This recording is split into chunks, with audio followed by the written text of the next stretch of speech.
Hi, this is Carrie Brownstein. This is DJ Premier. This is Darren Aronofsky. You got the RZA right here. Rose McGowan. Radiohead. Aisha Tyler. Tribe Called Quest. Fred Armisen. Prince Paul. Javier Munoz. Seth Meyers. Frankie Cosmos. Flying Lotus. Hi, we're Chaim, and you're listening to the Talk House podcast.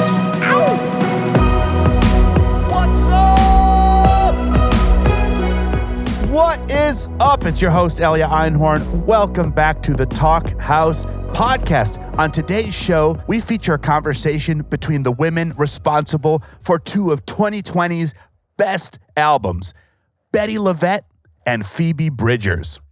The two met at the tail end of the Before time that was in late February of this year, backstage at a Tibet House US benefit at none other than Carnegie Hall. The 74-year-old and 26-year-old developed huge friend crushes immediately. So to celebrate the occasion of Betty's beautiful new LP, Blackbirds, we knew we had to get them together again. To help me intro today's episode, joining from my hometown and the city of Wind, It's Josh Modell, executive editor. What is up, Elia? Hey, man. Thanks for coming on. This is a very cool conversation. Absolutely. Josh, when did you first hear of Bettye LaVette, man? You know, I'm pretty sure it was about 15 years ago when she kind of came into the hipster orbit via a record on Anti-Records called I've Got My Own Hell to Raise, which was produced by Joe Henry, who was sort of a hip singer-songwriter. Mm-hmm. And it featured a ton of covers of songs by Sinead O'Connor, Lucinda Williams, Amy Mann, and an excellent version of Sleep to Dream by Fiona Apple. Totally. And you know, that is one of the 5 different careers that she mentions in this phone call. She's been in and out of the public eye for decades. Her first hit came when she was only 16 years old. This was back in 1962, and she has been releasing music ever since. Earlier this year, she was inducted into the Blues Music Hall of Fame. Now, Josh, a lot of her biggest hits have been reinterpretations of songs written by white rock stars. For her new record, which just came out in August, Blackbirds, Bettye reimagined songs mostly made famous by black women. And man, this album is incredible.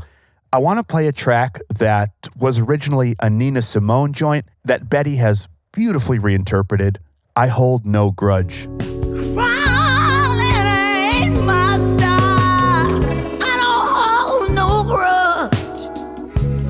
Inside me, there ain't no regrets, but a woman.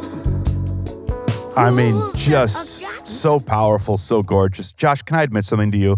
Please. Like Phoebe Bridgers, I have a friend crush on Bettye LaVette. Aw. She is just the fucking coolest, man. I hope you guys can work together. Hey, we might have to. Now, I'll tell you who will be probably working with Bettye LaVette. Phoebe Bridgers. Yeah, it's so funny how they kind of work their way toward, oh, wouldn't it be funny if we worked together to okay, let's get this set up as soon as possible. Josh, we've done it again, man. We have done it again. We've paired so many artists on this show that then went on to work together, and we have done it again.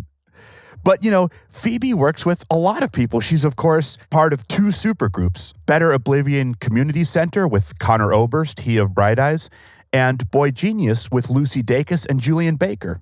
Yes, but of course, you know, her solo album from this year, Punisher, her second album, you're going to see it at the top of multiple year-end lists. I guarantee it. It's absolutely fantastic. Sort of fulfills the promise of her first record, Stranger in the Alps, from a couple years ago. She's an incredible, incredible talent. I mean, she is a singer-songwriter's singer-songwriter. And I had an emo moment just this morning, Josh, listening to the new Copycat Killer EP she just released. That features 4 Punisher songs with orchestral arrangements and vocals. Man, the version of Kyoto on that, I mean, clear your schedule for the next 45 minutes so that you can wipe the tears out of your eyes and look normal again before your next Zoom call, man. I'll fucking tell you. I'm excited to hear it. And you know what else was great that she put out a week or 2 ago was a cover of the Goo Goo Dolls' Iris, which I think she sort of jokingly tweeted, as soon as Trump loses, I'm covering this, you know, depending on how you frame it, either incredibly cheesy or incredibly great pop song from the past 20 years. No, we frame it as cheesy here on the Talk House podcast. Okay. So Iris is a cheesy song. About that. Yeah, she recruited Maggie Rogers. They recorded it together. It was available for one day. And I think now it's going to be the #1 song in the country because it was downloaded so many times in 24 hours. Oh my God. I just love it. I just love it. From Punisher, let's check out a clip of Savior Complex.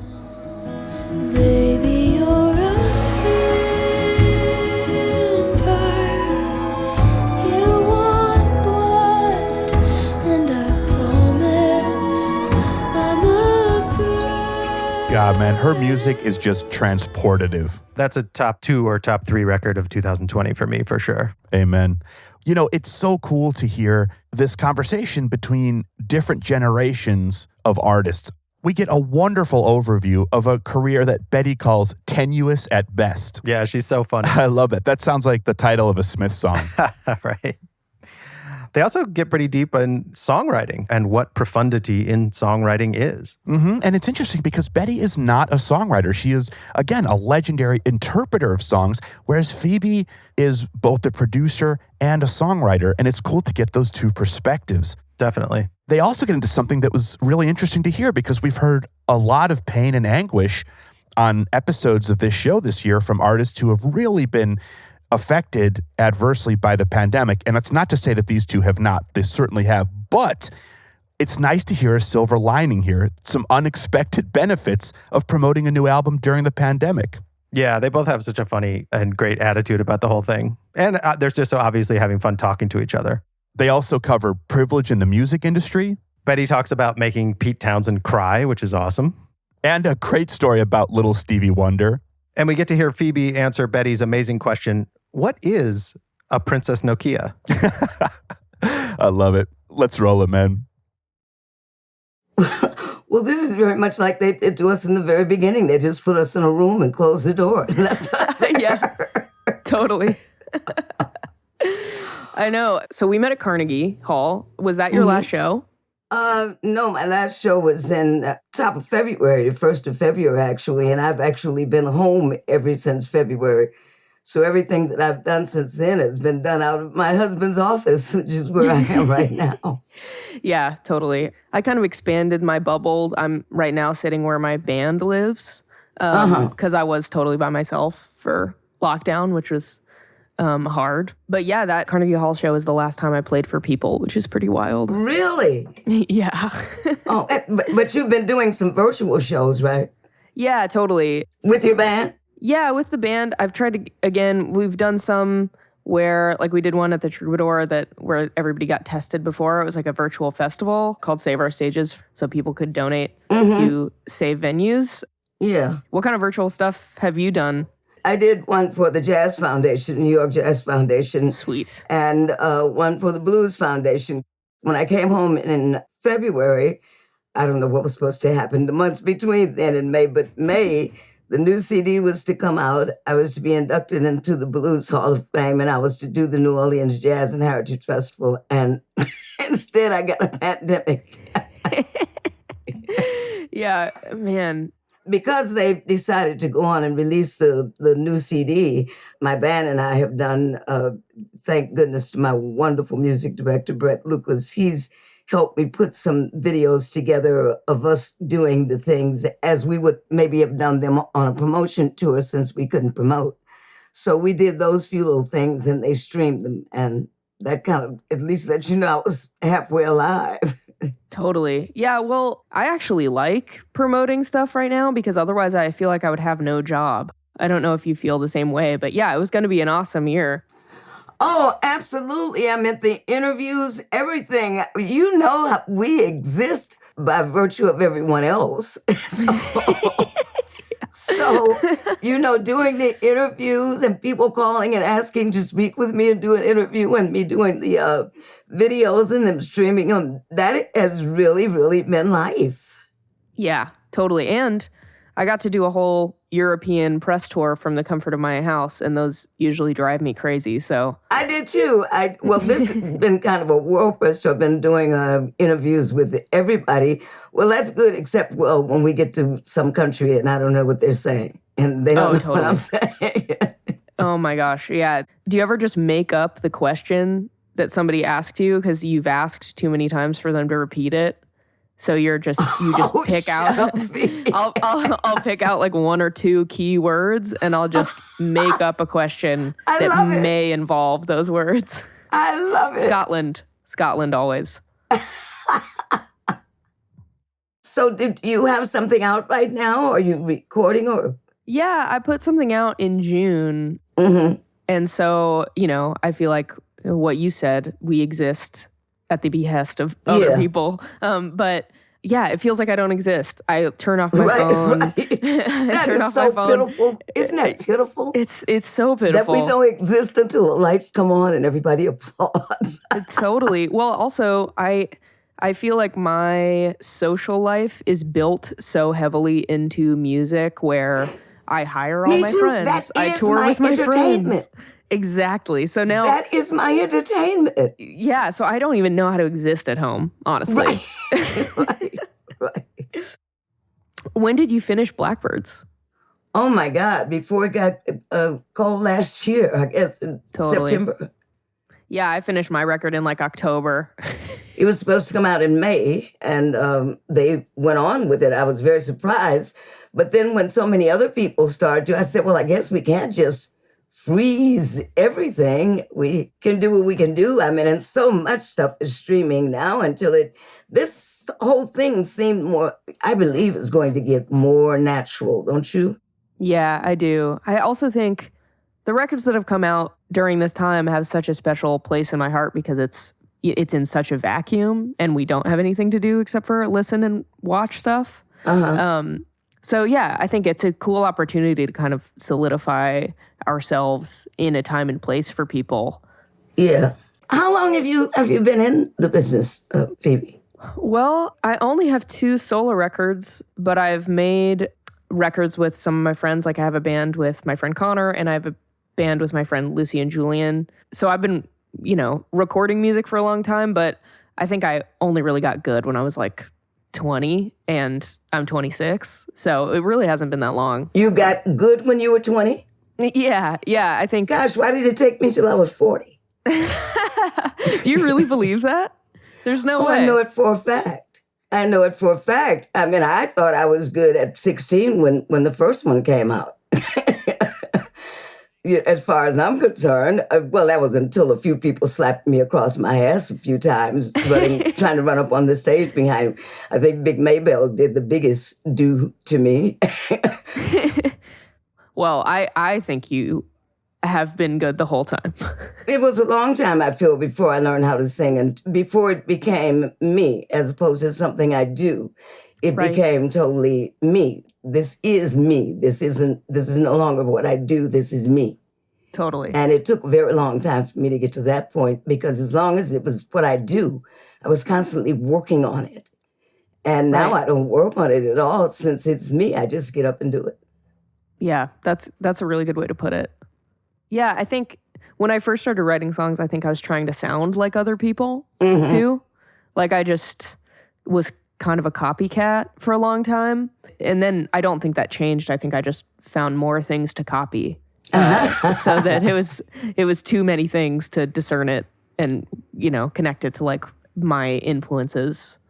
Well, I think we all do that. All you can do when you're young, unless people take the exclusivity out of that word genius, but it was invented for a reason. And there are some people who have their own mind and soul and body at a very young age or whenever they discover it. But that's not it for everybody. Mostly we all copy what we've heard.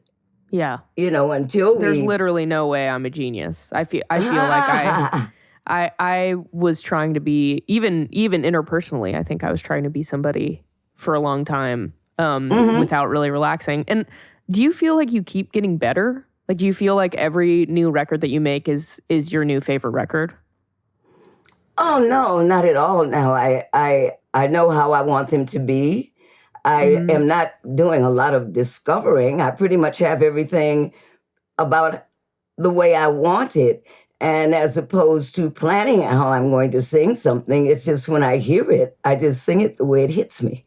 Right. However it hits me, that's the way I do it. Here again, because that is me.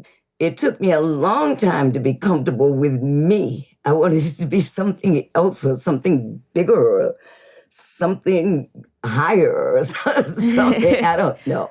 I'm very strange in my recording. Well, for instance, I don't listen to playbacks unless I'm looking for something that I think I may have done wrong. Oh, wow. Other than that, I pretty much know how I want to do it. So there's no need in wasting time doing playbacks. I do all my albums in 5 to 6 days. Man, that's so cool. Do you comp your vocals, or do you have someone comp your vocals, or do you do like one pass? I rehearse them with either my music director or keyboard player here in New Jersey, because all my musicians are in Detroit.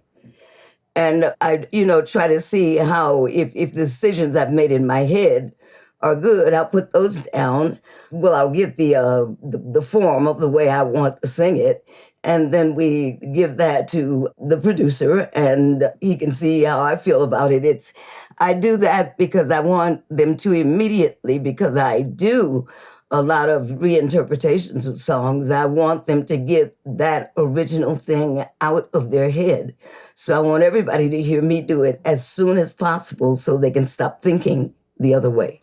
Right, totally. So that they're learning the new version and not even the original. Yeah, totally. They say everybody either wants to sing or play piano. I guess I would like to play piano, but I'd like to be able to write. But I want to write something so profound, like Blowing in the Wind. Yeah. Yeah, I mean, I want it to be just, everybody just says, wow, have you ever heard a song like this? Totally. But I'm not even a profound speaker, so I can never be a profound writer. No, see, I think, I don't know, at least the music that I love, what's so profound about it is how simple and universal it is sometimes. Like even Blowing in the Wind, like it's just one analogy for the whole song. Yes. It's a simple thought. And I don't think Bob was sitting around being like, I need to say something profound. So I think that's kind of beautiful. I've always thought that the way you do the things you do by the Temptations, written by Smokey Robinson, is one of the most clever songs and simple. So you got a smile so bright you could have been a candle. I would never have thought of that. Yeah. I mean, I would have thought of it, but I would never have thought of it. Totally. Yeah, I think those are the best lines. So when I say profound, I want them, it doesn't have to be like as profound as I made it sound, but I can't even make clever little things come together in song. I can maybe in conversation. And writers keep telling me, well, why don't you just write them down when you say them in conversation? I said, my God, just walk around with a tablet all the time, writing down what you said. Totally. Yeah, I mean, unfortunately, that is what I do. But Stevie, whom I've known since he was 11, when the little portable tape recorders came about, he carried one with him continuously and wrote and recorded everything you said, everything he said, everything everybody said. And I mean, of course, you see what kind of writer he is.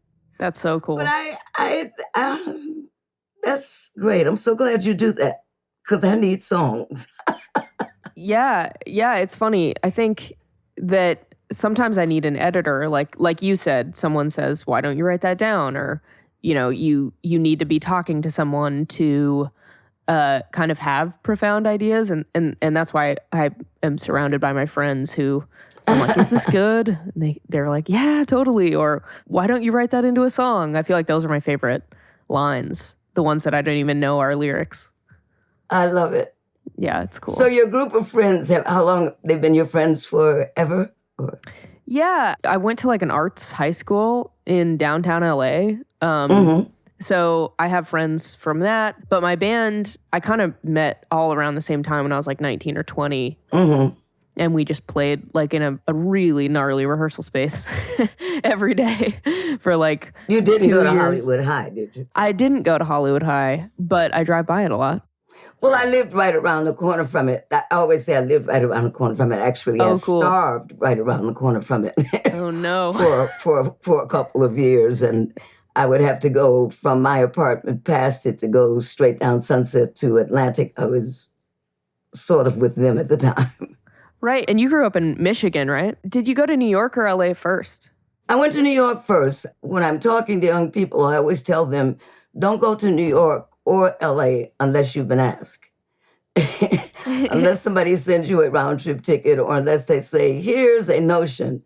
But just going and trying to figure things out. Totally. It works for some people, it don't work for others. It didn't work for me about 5 times. And then each time I learned something else. But the first time I went, I was just turning 17. I was still not answering sometime to Bettye LaVette because I wasn't used to being her. Mm-hmm.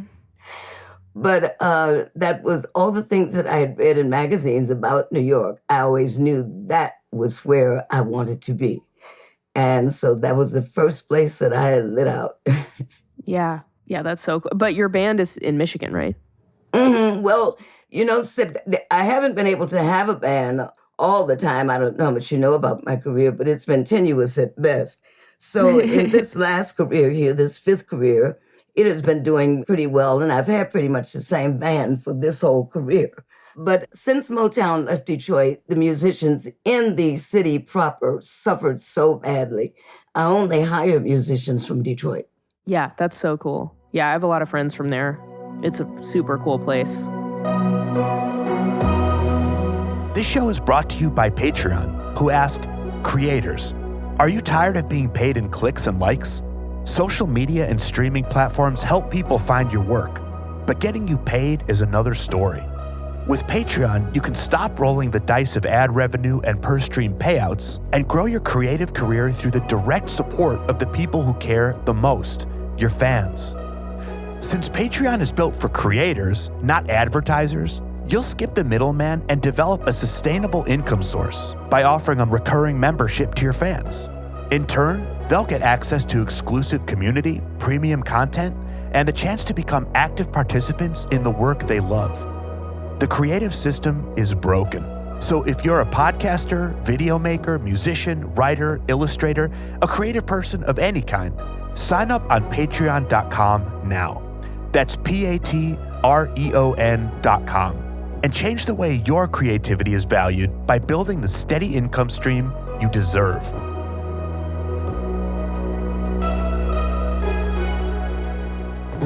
I love playing Detroit. Where do you work when you're there? I'm going to forget all the club names, but there's a place called, is it Music Box? Music Box in Detroit. Uh-huh. I love it. I love it so much. When did you live in LA? The first time I went was about 69, and I didn't have the wherewithal to stay any longer than 6 months that time, and they had to send for me to go back to Detroit. All roads led back to Detroit. And then I went back again in 72 and stayed about 3 years. Yeah, I stayed 2 times. But New York was, I just wouldn't accept no for an answer from New York. I lived in New York 5 times. Totally. And they just kept saying, go home. Yeah. But I learned 75% of what I know about anything in New York City. Yeah, I've always wanted to live there. I've never lived anywhere other than LA. Of course, I've spent, a big chunk of my life on tour, so I barely even feel like I live here, but I would love to live in New York at some point. I'd never live in either place ever again. If I had all the money in the world, I'd never live in either LA or New York. It's kind of like New Orleans. You don't see, feel the segregation in New Orleans until you live there. And living and dying in both New York and LA, I know the underside of it. I don't think I'll ever get over that part of it. So that's why I say even if I had a lot of money, which I could distract myself with, buy one of those beautiful homes or apartments in New York or whatever, but I wouldn't, if I had that kind of money, I would want to spend it there. Totally. Yeah, well, it's interesting, who I think the world gets kind of handed to, especially. Like, I think because I grew up in LA, I am very lucky to kind of be protected from an underbelly of it. Mm-hmm. But it is interesting in music how many white boys get to just, be handed a record deal because their parents are loaded and they're 16 and they, are really, really good at guitar because they got guitar lessons really early. I had read somewhere that you said you weren't necessarily a rock music fan, but that you liked either the Beatles or John Lennon. I can't remember. Oh, yeah. I mean, classic rock, I think, is kind of an all-encompassing word that I, when I turn on the radio and hear classic rock, sometimes I'm like, how is this even classic rock? I think... Name me a classic rock person. Like Eric Clapton. Okay. I've never been a huge Eric Clapton fan, but I love the band. Okay. I think that genre is like, I don't think there's one genre I could say I just love unequivocally. You know, I think I like tons of different types of music, but I'm very opinionated. I think it's kind of annoying to talk to me about music because I get so like I'll like argue with anybody about anything. I think the Beatles are pretty undeniable, you know, Bob Dylan. Yeah. Well, you know, that's funny. I consider myself a pure rhythm and blues singer. And for all intent and purposes, just what you were saying earlier about white boys in various places getting record deals when nobody else could get one, I feel that way about what I feel classic rock did to rhythm and blues. You know, when you can have all the singers in a classic rock legendary band say their favorite group is the Temptations, why did they all die broke? Right, totally. You know, so it's hard. Oh, you should hear the arguments that my husband and I have because he grew up in that era. He was a classic rock group fan, you know, many of the rock groups. And then he'll tell me, well, when he first started telling me, he was telling me to maybe make me feel a little more endeared to them. Well, you know, their favorite singer is, and it would be somebody he knows I love. I said, nah, they ain't gonna do it. Because I was with them broke when they died broke. Totally. Well, it's just who is benefiting from it, you know? Like, do I believe that Jack White is a genuine rock fan and a music fan and puts credit where credit is due? Absolutely, sure. But he is benefiting disproportionately, and a lot of people that he is a fan of died broke, like he said. Mm-hmm. And I don't think that that's his fault. You know what I mean? I think that... Oh, right. That's when I start to feel funny. These people didn't say, hey, let's jump on Motown or Bettye LaVette or whatever and kill their career. And if you come and say, here, I'm going to give you $1 billion, what do you say? No. Mm-hmm. I want to save black music. You know? Yeah. So I feel really, really strange. I probably do not go into it even as much as I'm going into it with you, with anyone other than my husband. Right. But I think that people do have a responsibility to kind of lift people up who helped them. And I think that, you know, it's a constant balance between like, well, if I get to a position of power, who do I bring along with me, you know? Mm-hmm. And it's still happening. Like Ariana Grande's last record has a song that is a direct rip from Princess Nokia, and you know, Ariana Grande is white. And it's like, it's such a direct... what is Princess Nokia? She's this rapper, and you know, she has totally moderate success. And I think she's rad and I love her records. Mm-hmm. But then Ariana Grande can turn around, kind of steal it and have zero repercussions whatsoever because she's super, super famous. Mm. I see that happening so much, and I don't really know what the answer is other than like, it's just crazy that someone can make a type of music and somebody turns around and does the exact same thing and makes tons of money. Wow. I didn't know that it was being done on top of each other. I meant, you know, somebody who's existing in the same space and time anymore. Totally. No, I feel like it happens all the time. I feel like record companies, especially if, you know, if someone's signed to an indie label and they make records in their bedroom and they want to not sign to a record company, I feel like record companies turn around and say, can anybody do that? You know, can we sign someone else that sounds like that? My friend Connor, who's in a band called Bright Eyes, there's this other band called An Angle. Oh, right. This is so Angle? An Angle. The band name's really bad and the music's bad, but it was such a direct rip of Bright Eyes, and Bright Eyes, you know, was kind of famously put out their own records, and it was just like friends running a label. But An Angle almost got a major label deal, or I think they did get a major label deal, and it went very badly. But still, I think that the point stands where people try to kind of monetize something and put it in their own package, which is so, yeah, I don't know. It's obviously super complex. What do you call yourself if you had to categorize yourself? I think I'm a singer-songwriter, you know, as much as that basically... What kind of singer-songwriter?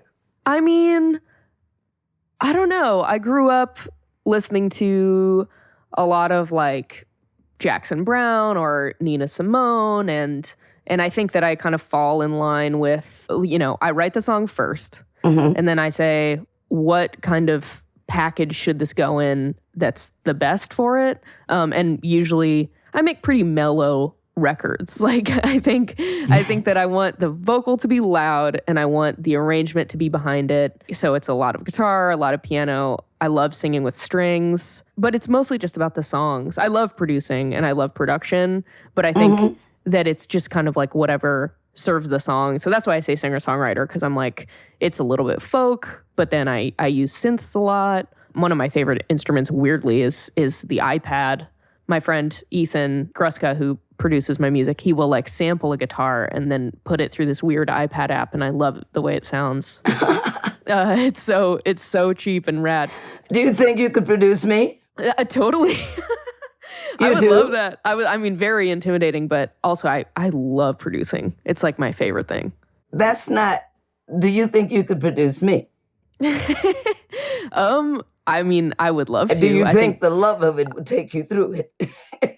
Totally. I think that the part of producing that is the scariest to me is making sure that whoever I'm producing is happy. So I feel like yes, I feel like I could and I would be passionate about it, but I would want to make you happy. Well, then but that's a great deal of the answer. Do you think that what makes you happy would make me happy? Yes, hopefully. Do you work? I know that you worked with Joe Henry. Did you do that in Pasadena? Yes. Oh, cool. Yeah.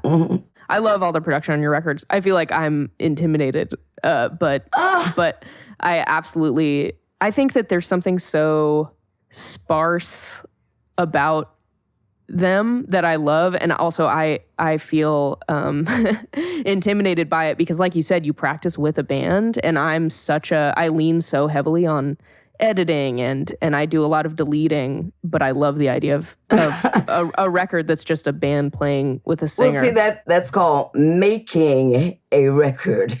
Yeah, true. And I'm not a record, so I try not to require all that. And I don't like a lot of technology used because I am not a record. Right. Do you record live with the band? Like, do you need a band playing with you when you sing? Yeah. That's so cool. No, I don't need it, but I want everything to sound exactly like me. Yeah. And that is why I record with the band. When I was doing, I don't know if you've heard my album, interpretations of British rock songs. Oh, yes. This is like a whole room full of guys who about my husband's age who grew up with these guys and these songs. And for me to just walk in the studio and have them play them the way they hear them in their head, I'm sure they heard some new ideas over the years, but they had no idea that I was going to do them the way I did them. And that's why I just hear things. As I said, the thing that makes me so comfortable is because I don't even hear anybody else anymore singing whatever it is I'm singing. All I hear is me. Right. And so everybody else has to be on that page as well. So I try to be as close with the musicians as I possibly can, but all the tracks must be laid down with me singing them, whether I'm in good voice, bad voice, whatever. I just want you to know how I feel about the tune because I want you to feel exactly like that. Right. Have you ever butt heads with anybody really hard on that exact idea? Like, has anybody with kind of like a bullheaded way of doing things, or has a producer ever kind of made you feel like there wasn't space for that kind of interpretation and they were like, no, this is the way it has to be? No, never the interpretation of it. I had one producer to try and force me to sing different to a track that was exactly like what I was interpreting. And because I liked the tune, it kept pulling me into the way the other artists sung the tune because it was so recognizable. I did heard it through the grapevine, Marvin Gaye's rendition, whom I adore. And the producer and the musicians were so enamored of the whole Motown thing. And I was going to be, this was right after Diane left Motown, and this was going to be my first album on Motown, no less, after coming up in Detroit with them. And to try and sing differently to these tracks that I had sung along with so many times, that was probably the most difficult thing I've ever tried to do, and most uncomfortable thing. The only one of those tunes in the 12-album deal that I do still is the only one that was completely different. It sounded like something from Memphis or somewhere, and it certainly sounded far from a Motown record. But that's the only one of the songs that I do. I just, it has to be arranged and done for me. Right. No matter how you know it, you have to do it, play it the way I'm singing it. If it doesn't go to that tempo and I'm singing it slower, you have to play it slower. Totally. And before that, I did whatever the producers told me because Right. that was what I thought I was supposed to do. Totally. I've done my fair share of that, definitely. Yeah, I love covering songs. It's like one of my favorite things to do is to interpret things. But the hardest thing for me, and your Bob Dylan covers are so beautiful because, his performances are very song forward and there's a lot of room for interpretation. But the hardest thing to do is, I feel like, cover a song that people are so connected to that version of it.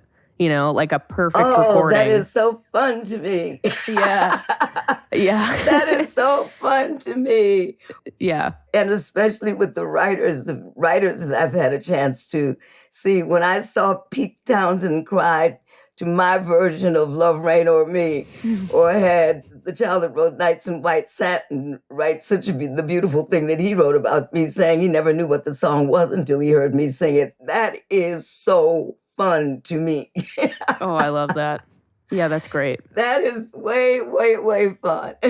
Yeah. You have to get old to really know how to have fun. It's so intimidating. I love a good dated cover too, like songs from the 80s or something that are pretty like locked in time, and then you can change and interpret them into kind of being this timeless cover. That's one of my favorite things, definitely. I love it. I would love to hear these songs you would produce on me. You'd probably make me sound like a real girl. Oh my gosh, let's do it. Go to Detroit. Let's go. So what's coming up for you next? Are they booking you? I feel like I've booked like 5 tours that have been canceled. Yeah, that's what they've done with me. Totally. I don't even get my hopes up anymore. I go to one meeting about booking a tour and I'm like, yep, sounds good. Yep. Right. All right. Totally. Let's have another one. Totally. Right. All right. Well, That's exactly I'll see you again in what's 6 happening months. to me. Yeah. I know that we're going to come through this. We've certainly come through great things before. Are you the only female in your aggregation? Like in my band? Yeah. Yeah. I have a bassist who looks exactly like me, who is a woman also, named Emily. Uh-huh. She's super badass. But I do have, a lot of women work at my label. And I have a band that's only women. Or is the label yours, Phoebe? The label that you're on? Oh, yeah. Really? I run a label too called Saddest Factory. But yeah, it's like a subsidiary of Dead Oceans, which is the label that signed me initially. Mm-hmm. And that's been super fun. So fun. I love it. I love it. See, you want to be in the record business. I don't. Yeah. I basically just want to sing. I will do any part of it that I've learned to do, but I don't like to count. I have 4 musicians, and I really don't like to hold them accountable, Right. which is why one of them is a music director. So I feel so completely different now than I did when I was your age. It now is, as I said, who I am. I feel like it would just go on anyway. So a whole bunch of busyness for me at this point, I do not want to do. But that I admire you so much for not for doing it, but for being able to do it. Yeah, it's definitely required a lot more time on my phone, which is exhausting, and I hate it. But But I do like being involved in kind of other people's projects. I feel so not stressed all the time, but I feel like the huge weight of responsibility to make everything perfect in my own music that when I get to kind of be involved in other people's stuff, the pressure isn't on as much and it's just fun. So yeah, it's kind of nice to take a back seat. It's also why I like producing. Well, I had all this pressure on me trying to stay alive to 75. and I've done that. I feel free. Totally. And that's absolutely it. But I am just terribly proud of you because well, maybe I could eventually learn to, if I sat still long enough, write a song or two. And I have written a song or two, but that's about it, a song or two. But doing all of it, running a record company, having other artists, and I really couldn't do that. I admire you, though. Well, thank you very much. I admire you and that you're so young and doing it. That's fun, and that you're a woman. Yeah. Well, we have chosen just the most, as far as I'm concerned, the most awful business in the world to be in. Yes, but it can be fun. It's so fun. It can be so absolute fun, and there is absolutely nothing like walking up on a stage and commanding the entire room. Totally. I know. I can't wait. It's a very powerful feeling, and it's a very comforting feeling when you hear music. And I think we have probably the best jobs in the world. It's just that so many things can go awry in it. Totally. And it doesn't always have to work out like your little sweet life has worked. It could take 59 years, the way mine has. Mm-hmm. Yeah, they're kind of like no guarantees, and you just have to really love it, like everybody says, because it can be brutal. Well, you start out loving it. I think that after a while, as I became more proficient at it, it didn't make sense for me to quit. There's nothing else that I could get this proficient at in the short time. So I don't know, maybe the love does not wane for everyone, but I do know I used to get up at 11 o'clock in the morning and rehearse with my band until 11 o'clock at night. And now they have to put out warrants for my arrest to get me to come to rehearsal. Yeah, I'm late to everything. It's embarrassing. Totally. Oh, we're going to get together again on this production. But send me a song that you think I could sing, or that you think you'd like to hear me sing. Ooh, I love this challenge. Yes. I'd like to see what the words say, because you young people have these ethereal words, and they just go off, and while they are ethereal, they still go off into space. And it's hard for me to sing anything, and I don't know what I'm talking about. Sure. Well, I'll take that challenge. I love that. Well, baby, it's been great talking to you. And great talking to you. Yeah, I said I can't wait to see you and see how all this looks on you, because everything that you do that's new shows up on your personality. So I can't wait to see you and see this record company owner, producer, manager, singer, songwriter person. Well, yeah, can't wait to see you. I'm just somebody's grandmother who sings. I love that. Bettye LaVette, Phoebe Bridgers, thank you so much for joining us here on the show. And Josh, we have done it again. Talkhouse guests collaborating. Cannot wait to hear this joint, man. You're going to need a personal thank you in the liner notes of the Phoebe Bridgers produced and written Bettye LaVette record. I'll take it. Coming in late 2021, hopefully. There we go, baby. There we go. Listeners, if you enjoyed today's conversation, which you must have if you're still here, definitely check out Phoebe's collaborators in conversation here on the show. There's Connor Oberst talking with the National's Matt Berninger. And also her Boy Genius bandmates Lucy Dacus, who was in conversation with Dave Depper of Death Cab, and Julian Baker in conversation with Katie Harkin. All great episodes. On the Talkhouse website, we also featured a conversation recently between Lucy Dacus and Fen Lilly. Check that out too. And I have to say, our producer Mark and I do a series on Sonos Radio called Radio Hour, and the Phoebe Bridgers Radio Hour is a must listen. We have a great conversation, and then she spins a killer set under the moniker Phoebe Bridgers, DJ Phoebe Bridgers. Right here on the Talk House, we have 2 conversations with Jeff Tweedy dropping soon. One is with Ron Swanson, a.k.a. Duke Silver, a.k.a. Nick Offerman. The other with Nora Jones. We also just recorded a fantastic conversation between Bootsy Collins and Mixmaster Mike. That's all coming in the next weeks here on the show. Talkhouse can be found on all your favorite social platforms, Instagram, Twitter, Facebook, all at Talkhouse. Our researcher for this episode was Reese Higgins. Shouts. Bettye LaVette's side of the conversation was engineered by Kevin Kiley. Her hubby. Is that right? Yep. Now we know.